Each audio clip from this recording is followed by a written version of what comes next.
Hello दोस्तों, आइए चलते हैं बिहार दिन भर की ताज़ा और बड़ी खबरों की ओर। लेकिन उससे पहले अगर आपने अभी तक इस चैनल को सब्सक्राइब नहीं किया तो कर लें, जिससे कि आपको बिहार दिन भर की ताज़ा और बड़ी खबर रोजाना मिलती रहे। पहली और बड़ी खबर, जदयू ने यूपी के बाहुबली को बनाया राष्ट्रीय महासचिव। भाजपा के राष्ट्रीय अध्यक्ष जेपी नड्डा ने बिहार आकर बिहार में संगठन विस्तार पर चर्चा की। दूसरी तरफ एनडीए की सहयोगी पार्टी जदयू ने उत्तर प्रदेश के 3 नेताओं को राष्ट्रीय महासचिव बनाया है, जिसमें जिस नाम की सबसे ज्यादा चर्चा हो रही है वह है धनंजय सिंह।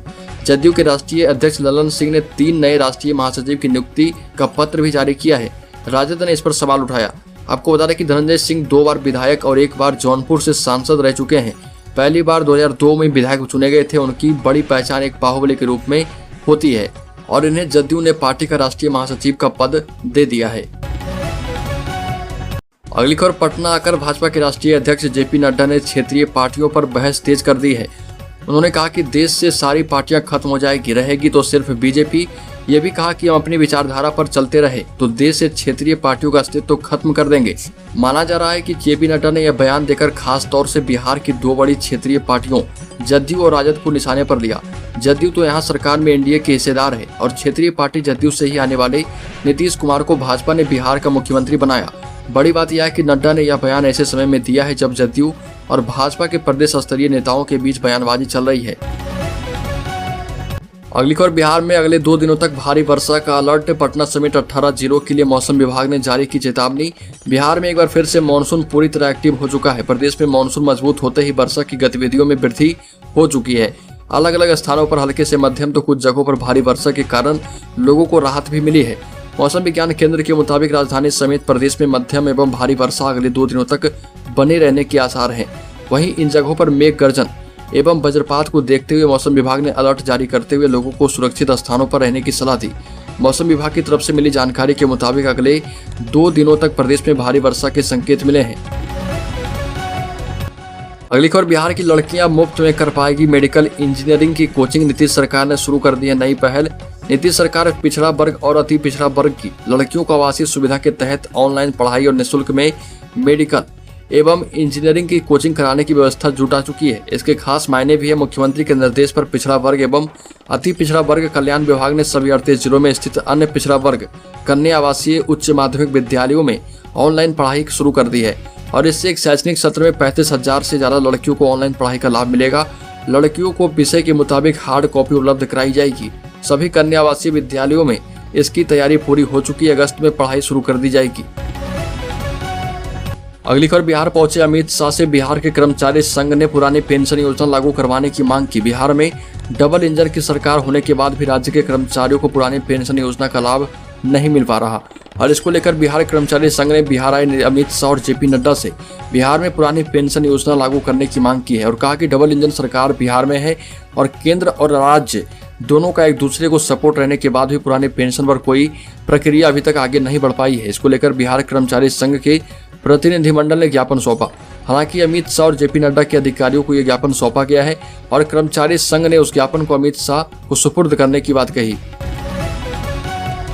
अगली खबर, नवादा जिले के शिक्षा सेवकों के मानदेय में जल्द होगी बढ़ोतरी। बिहार राज्य शिक्षा सेवक संघ के जिलाध्यक्ष मुकेश मांझी ने कहा कि शिक्षा सेवकों का मानदेय 11,000 रुपये है, जिससे घर परिवार चलाना काफी मुश्किल है।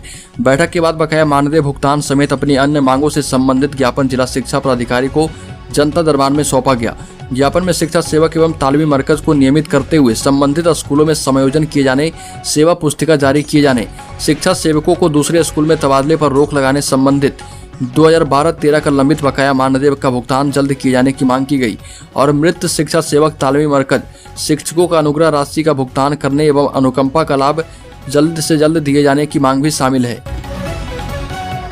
अगली खबर, कार्य में शिथिलता बरतने पर विकास मित्र और टोला सेवक को पदमुक्त करने का निर्देश। विकास योजनाओं को धरातल पर उतारने को लेकर जिलाधिकारी के द्वारा जिले के विभिन्न प्रखंडों में मुंगेर में सतत भ्रमण और निरीक्षण किया गया। इसी क्रम में असरगंज प्रखंड अंतर्गत रहमतपुर पंचायत के विभिन्न वार्डों एवं महादलित टोले में सरकारी योजनाओं के मिलने वाले लाभ का जायजा लेने पहुंचे।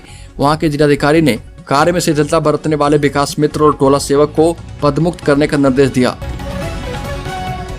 अगली खबर, बिहार में जल्द ही शुरू होगी 30,000 महिला कोऑर्डिनेटर की बहाली।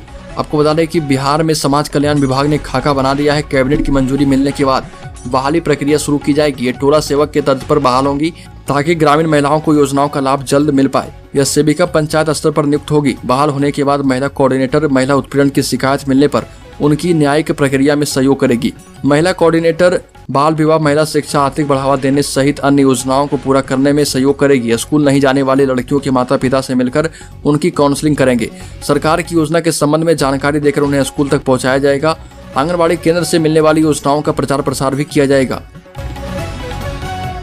अगली खबर, संविदा कर्मी के सेवा स्थायीकरण को लेकर केंद्रीय मंत्री को सौंपा गया ज्ञापन। बिहार राज्य संविदा कर्मी महासंघ के प्रदेश प्रवक्ता आचार्य राकेश कुमार शास्त्री ने न्याय पखवाड़ा कार्यक्रम के तहत जिले के आला अधिकारियों के साथ समीक्षात्मक बैठक में भाग लेने के लिए पहुंचे। बिहार राज्य संविदा कर्मी महासंघ की तरफ से बिहार सरकार के अधीन राज्य अथवा केंद्रीय प्रायोजित लोक कल्याणकारी योजनाओं के निष्पादन के लिए ग्रामीण विकास विभाग, पंचायती राज, स्वास्थ्य, समाज कल्याण, ऊर्जा एवं कृषि विभाग सहित अन्य 44 विभागों में करीब 11 लाख अल्प मानदेय पर कार्यरत संविदा आउटसोर्सिंग एवं अवर्गीकृत कर्मियों की सेवा स्थायीकरण व वेतनमान दिलाने के लिए वार्तालाप किया और इस बाबत उन्होंने एक ज्ञापन सौंपा। शास्त्री ने ज्ञापन के माध्यम से केंद्रीय मंत्री को बताया कि बिहार के विभिन्न विभागों में कार्यरत संविदा आउटसोर्सिंग एवं अवर्गीकृत कर्मियों के द्वारा पूर्ण दक्षता पूर्वक मूल कार्य के अलावे आपदा सभी प्रकार का निर्वाचन समेत सरकार एवं जिला प्रशासन के आदेशानुसार अन्य सरकारी कार्य का निपटारा किया जा रहा।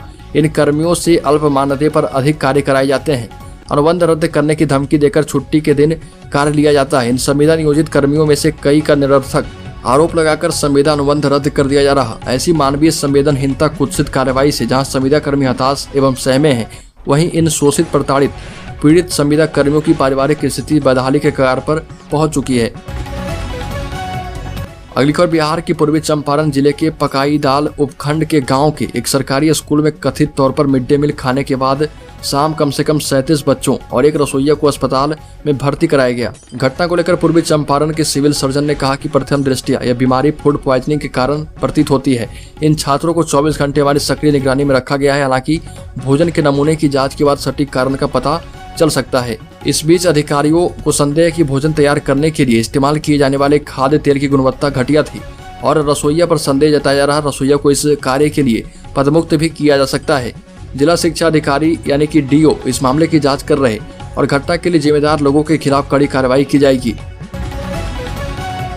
अगली खबर, बिहार में पिछले 24 घंटे में 1,14,412 सैंपल की जांच की गई। राज्य में एक्टिव मरीजों की संख्या 1476 हो गई है। रिकवरी रेट 98% है। बिहार में अब तक कुल 8,29,834 मरीज कोरोना से ठीक हुए। कोरोना का रफ्तार थोड़ा बढ़ा है। पिछले 24 घंटे की बात करें तो बिहार में कुल 290 कोरोना के नए मामले सामने आए। वहीं कल ये संख्या 266 थी। इसके अलावा सहरसा और सुपौल में 20-20, रोहतास में 19, अररिया में 16, सारण और मुंगेर जिले में 6, औरंगाबाद, किशनगंज, नालंदा और समस्तीपुर में 5-5 मरीज मिले हैं। जमुई, गोपालगंज, जहानाबाद, कटिहार और शिवहर में क्रमशः 2-2 मरीज मिले। अगली खबर, जदयू के राष्ट्रीय अध्यक्ष राजीव रंजन सिंह उर्फ ललन सिंह ने कहा कि देश की राजनीतिक एवं सामाजिक विमर्श में अति पिछड़ा के नाम पर कोई भी छद्म राजनीति करे या फिर करने का अभिनय करे, पर मुख्यमंत्री नीतीश कुमार ने ही अति पिछड़ा वर्ग के स्वाभिमान को ताकत दी।